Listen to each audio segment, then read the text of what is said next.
happy memories, I'll tell you. In the 30s, Oliver R. Harms came to Wichita Falls, and he as a vicar, and he taught our class. We had a one-room class. There's one thing that I always remember about him. I think his favorite hymn was "How Great Thou Art." He had a glorious voice, God-given ability to sing and talk, and I think that was his best talent. And he was a friend of all. And especially a friend of ours. He's a beloved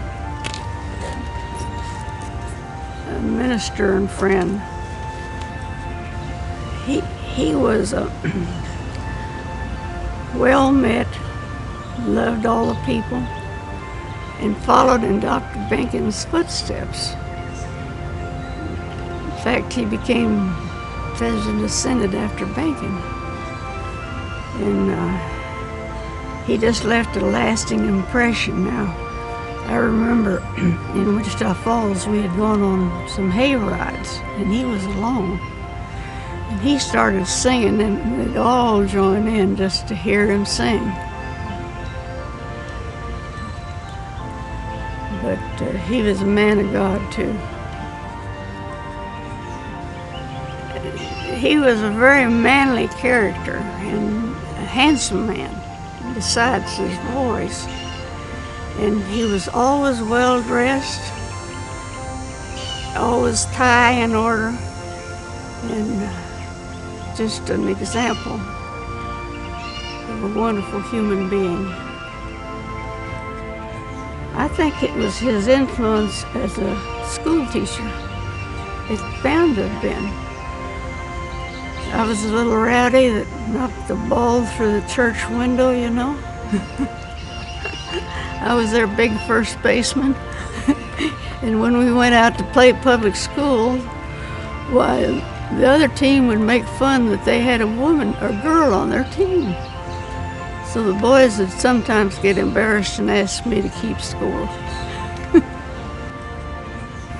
I believe personally that all the money and gifts we have are from God. They don't belong to us. And so that's my means of trying to pay it back. And I think that's the way all of us should feel. It's not our money, it's God's money. And to me, it's very personal. Louise Peter was a cousin of my father. Keelian Hall, our grandparents were Keelians. Then Hershey Building, we knew Mr. Hershey real well. And then, of course, the Birkmann Chapel. And it just seems that my whole life is entangled with Concordia. That is the only thing that I really enjoy contributing to. I hate to part with my money.